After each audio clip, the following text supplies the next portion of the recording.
Following problems, उसमें 1 2 3 हमने complete कर लिया था एंड फोर्थ वाला हम पहुंचे। ओके, यहाँ पे कुछ वर्ड प्रॉब्लम्स गिवन है एंड उसको हमें सॉल्व करना है। ओके, तो फर्स्ट है Gangu made 80 laddus as sweet for Diwali and packed 4 laddu in a box। Okay, यहाँ पे गंगू है वो कितने लड्डू बना रही है? 80 लड्डू बना रही है दिवाली पे। ओके, दिवाली पे उसने कितने लड्डू बनाए? 80 एंड वो सभी लड्डू को क्या कर रही है? पैक कर रही है एंड एक बॉक्स में वो कितने लड्डू रख रही थी? 4 लड्डू रख रही है। How many boxes does he need altogether? Okay, तो उसको टोटल कितने बॉक्स चाहिए? अगर उसके पास कितने बॉक्स होंगे तो पूरे के पूरे जितने भी लड्डू है उसको वो बॉक्स में भर पाएंगे। ओके, तो यहाँ पे हम लिख देंगे number of laddoos, number of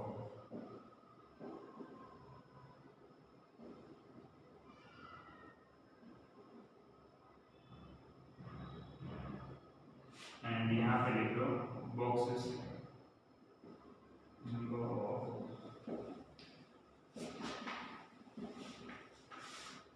अभी 4 लड्डू है, उसको पैक करने के लिए एक बॉक्स है, एक बॉक्स में कितने लड्डू रख रहे हैं? 80। तो ऐसे टोटल कितने लड्डू है?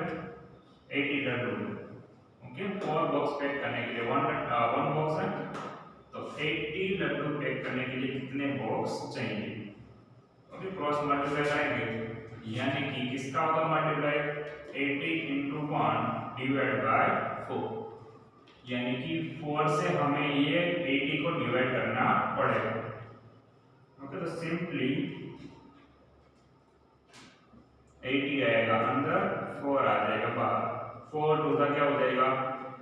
8 0 एंड 4 0 0, यानी कि ऐसे कितने बॉक्स चाहिए हमें? 20 बॉक्स। ओके, 20 बॉक्सेस चाहिए। अगर हर एक में एक ही 4 लड्डू हम रखेंगे तो सम बड़ा है, यानी कि उसको 2 पार्ट कर देना। स्पेस इतनी गिवन नहीं वर्क में था, तो 2 पार्ट कर देने हैं। एक बाजू ये लिख देना एक के साइड, दूसरी साइड। अभी जो सेकंड पार्ट है वो बाकी है। ओके, यहाँ पे हमारा सम कंप्लीट नहीं हो रहा है, ये उसका हाफ पार्ट हमने कंप्लीट कर दिया, अभी सेकंड पार्ट उसका बाकी है। If he packs 20 laddu in a bigger box, अगर जो गंगू है वो बड़े बॉक्स में, उसके पास बड़ा बॉक्स है, उसमें वो कितने लड्डू रख सकते हैं? 20 लड्डू रख सकते हैं। तो फिर then how many such boxes does he need? तो उसको कितने ऐसे बॉक्स चाहिए? ओके, अगर वो बड़े बड़े बॉक्स है, एक बॉक्स में 20 लड्डू रख सकता है, तो ऐसे कितने बॉक्स उसके पास हो गए तो पूरे के पूरे लड्डू अंदर रख पाए। सेम मेथड से यहाँ पे number of laddus, number of box,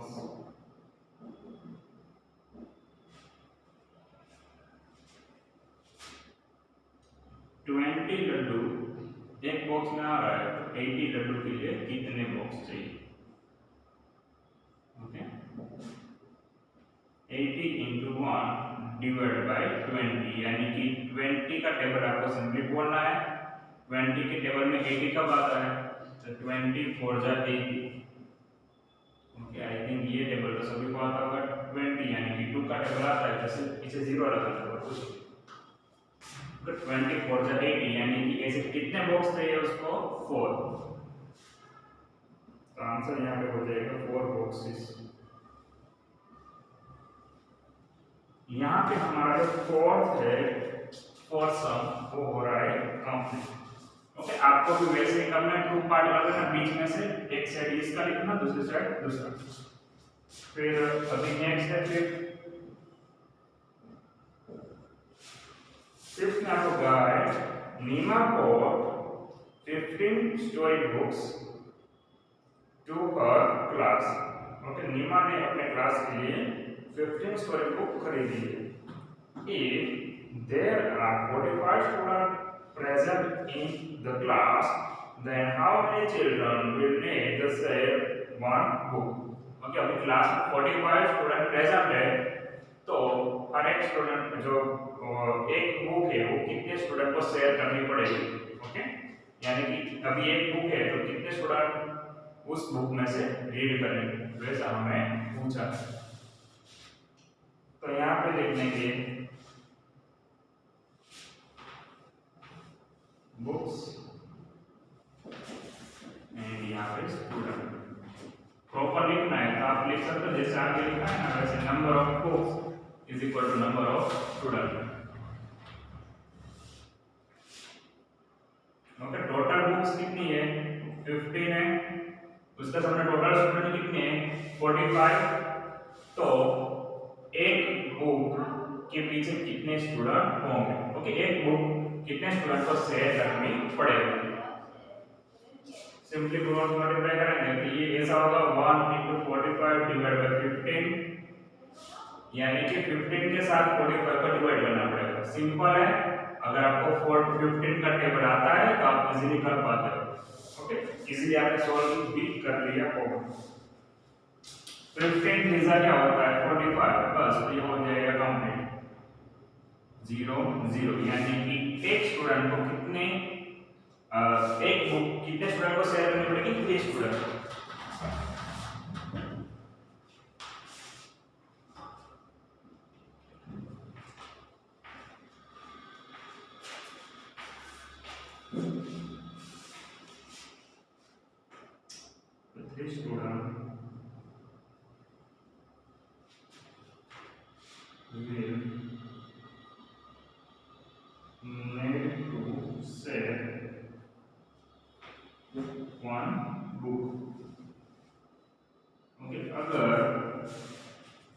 student एक बुक को शेयर कर रहे हैं तो सभी को ये बुक रीड करने को मिलेगी। फिफ्थ वाला सब हमारे यहाँ कंप्लीट। अभी नेक्स्ट को देखते हैं 6।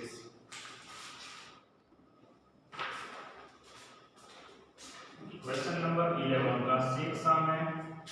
A family of 8 people needs 60 kg wheat for a month. Then how much wheat does this family need for a week? Okay, and bracket में already आपको गिवन है 1 month is equal to अपन ने 30 days. Okay, अलग अलग होते हैं हर एक month में।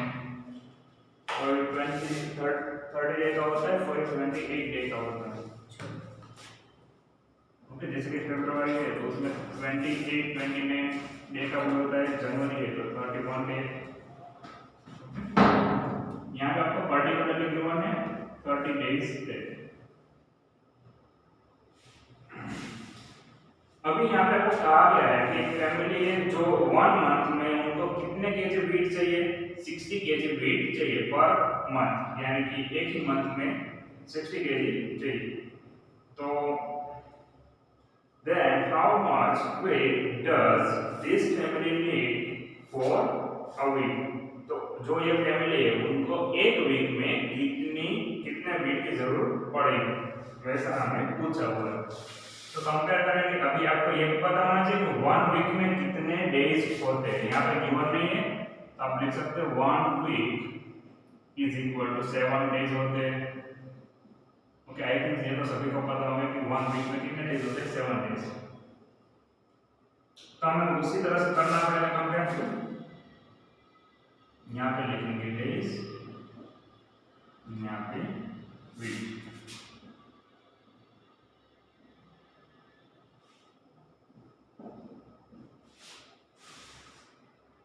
डेज है, यानी कि 1 मंथ में कितने केजी की वीट चाहिए 60 केजी। तो अभी डेज कितने होते हैं 7, तो 7 डेज में हाउ मनी क्रॉस मल्टीप्लाई होगा दोनों का।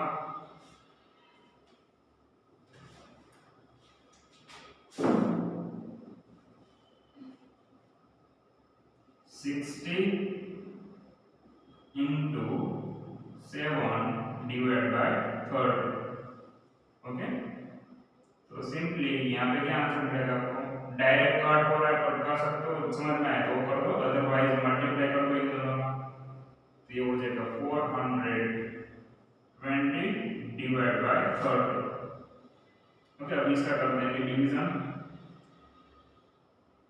Divide by 30। डी का टेबल खोलना है।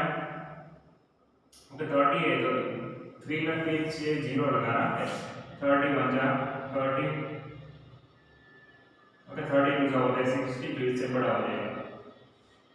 तो वो यहाँ से भी कर सकते हो, डायरेक्टली आंसर निकल जाएगा। ओके जिसको भी समझ में आ रहा है वो डायरेक्ट कर सकते हो। 30 टू 60 ऊपर आएगा 2 2 से 1 हो जाएगा 40। तो हमारा आंसर मिलेगा 40 केजी। एंड इस तरह से करेंगे तो भी आपको आंसर वही मिलेगा। रिमाइंडर आपको यहाँ पे मिलेगा 2 1 0। 3 4 का क्या होगा 12, पीछे रख दो 0 तो 0 0 0 हो जाएगा। यानी कि आंसर आपको क्या मिला 14 केजी। तो 1 वीक में उनको 14 केजी वेट जरूरी होंगे। एंड वैसे भी आप डायरेक्ट भी कर सकते हो। अगर ये कुछ भी नहीं करना है तो डायरेक्ट आपको कैसे पता चलेगा अभी 30 डेज में 60 केजी वेट है। ओके यानी कि उसके सिंपली डबल है। 30 का डबल कितना होता है 60। तो यहाँ पे हमें सिंपल क्या करना है 7 का डबल कर देना है। 7 डेज है 7 का डबल क्या होता है 14। ओके तो वैसे भी आपको आंसर मिल जाएगा। आंसर आपका यही मिलता है 14। सिंपल लॉजिक लगाना था और कुछ नहीं। Next 7 Reema wants change for 500 rupees। Reema को चेंज चाहिए कितने रुपीस के 500 रुपीस के। How many note will she get if she went it return। अगर उसको 500 रुपीस की चेंज चाहिए तो उसको कितने रुपीस के नोट मिलेंगे। अलग अलग है। फर्स्ट है ए पार्ट ऑल 100 रुपीस। अगर जितने भी नोट है वो 100 रुपीस के नोट हो तो कितने नोट मिलेंगे उसको 100 के। तो 500 डिवाइड बाय 100। ओके दोनों का कर देंगे डिवीजन तो 0 0 हो जाएगा। तो आंसर क्या मिलेगा 5। तो 5 नोट किसकी होगी 100। ये तो सभी को पता होता है। 500 रुपीस की एक नोट उसके इक्वल होता है 100 रुपीस की 5 नोट। तो 100 200 300 400 एंड 500। नेक्स्ट है बी पार्ट। अभी उसको 100 की नोट नहीं चाहिए पर 50 रुपीस की नोट चाहिए। तो 50 रुपीस के कितने नोट होंगे। तो 500 डिवाइड बाय 50। अभी यहाँ पे कोई भी ऐसा नहीं करेगा। ये 0 0 कट होता है पर 5 5 कट नहीं करेंगे। ओके 5 5 कट किया ना तो आंसर मिलेगा 0। ओके वैसा नहीं होता है। अभी ऊपर क्या बच रहा है 5 0 एंड नीचे बच रहा है 50। सॉरी नीचे बच रहा है 5 ऊपर बच रहा है 50। तो 5 के टेबल में 50 कब आता है 10 से मल्टीप्लाई करें तभी आता है ना। तो आंसर आपका क्या बन जाएगा 10 नोट। अगर 50 50 के 10 नोट है तो वो बन जाएगा 500। तो 50 आपको टेबल पता है 50 का 15 10 से क्या हो जाएगा 500। ओके 50 फिर 100 150 वैसे पूरा टेबल आएगा लास्ट में हो जाएगा 500। इससे अगर उसको सभी नोट हम 20 रुपीस के दे रहे तो कितने नोट मिलेंगे 500 डिवाइड बाय 20। 20 रुपीस के नोट है तो कितने मिलेंगे। ये 0 0 हो जाएगा। कट सिंपली 50 के हाफ कर देंगे। 50 के हाफ कितना होता है 25। यानी कि 25 नोट्स अगर उसके पास है अगर उसको 50 के चेंज चाहिए तो 20 के कितने नोट आएंगे 25 नोट्स आएंगे। Okay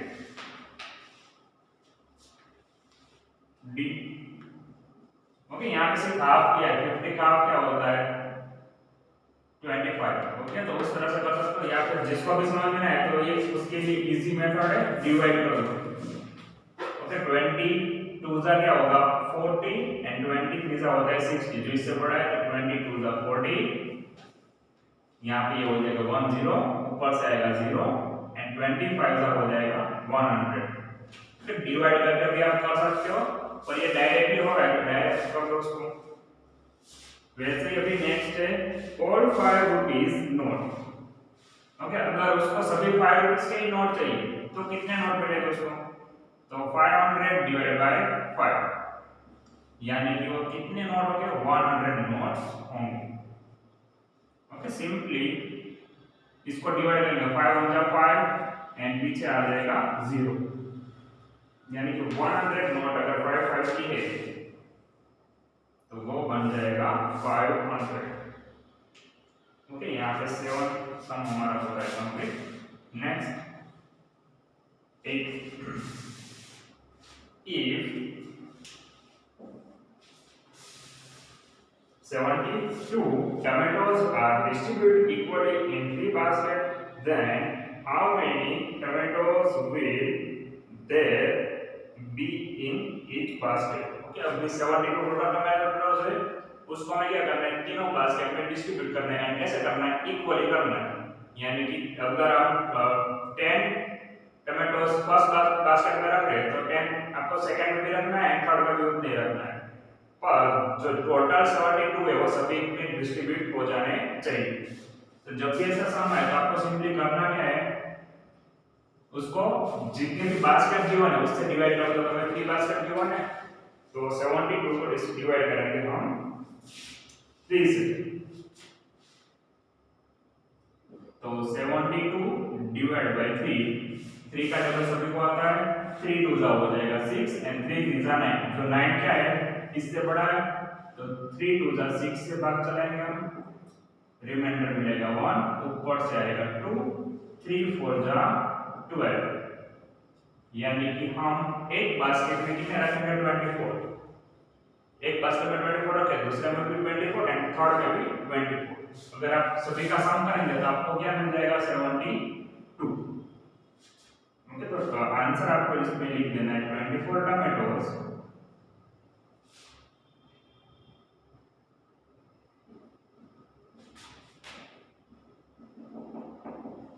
will there be in each basket, and last है 9 इस पेज में। ओके, अभी नेक्स्ट 10 11 12 वो सब है, पर अभी लास्ट इस पेज में हमें गिवन है 9। There are 350 bricks in a handcart. If the weight of one bricks is 2 kg, what will be the weight of all the bricks? Okay, अभी यहाँ पे हमें एक हैंडकार्ट के अंदर आपको गिवन है कितनी ब्रिक्स है? 350 ब्रिक्स है। एक ब्रिक्स का वेट हमें गिवन है 2 kg। तो वैसे कितनी ब्रिक्स है? 350 ब्रिक्स है, तो उसका वेट कितना होगा? सिंपल है, यहाँ पे लिख दो ब्रिक्स एंड यहाँ पे लिख दो weight. Okay, number of BRICS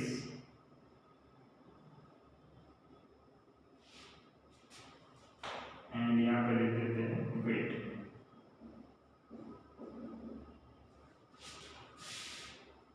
one brick का वेट हमें गिवन है कितना है? वो 2 kg है। One bricks is equal to 2 kg। तो ऐसी टोटल कितनी है? 350 ब्रिक्स है, उसका वेट कितना होगा? सिंपली डबल कर देंगे, 1 का डबल 2 होता है, 350 का हो जाएगा 700। ओके, वो हमारा आंसर बनेगा। अगर आपको करना है तो ऐसे कर दो 350 इन दोनों का मल्टीप्लाई डिवाइड बाय 1। जिसको भी डायरेक्ट समझ में हो डायरेक्ट करो, अदरवाइज ऐसे आप साइड में कर सकते हो 350 into 2। ओके, ऐसा सिंपल मल्टीप्लाई करके भी आप कर सकते हो। ओके, 2 0 जा 0, 2 5 जा 10, यहाँ पे 0 1 कैरी फॉरवर्ड, 3 2 जा 6 प्लस 1 यानी कि 7। आंसर आपको क्या मिला? 7। तो 700 kg will be the weight of all the bricks।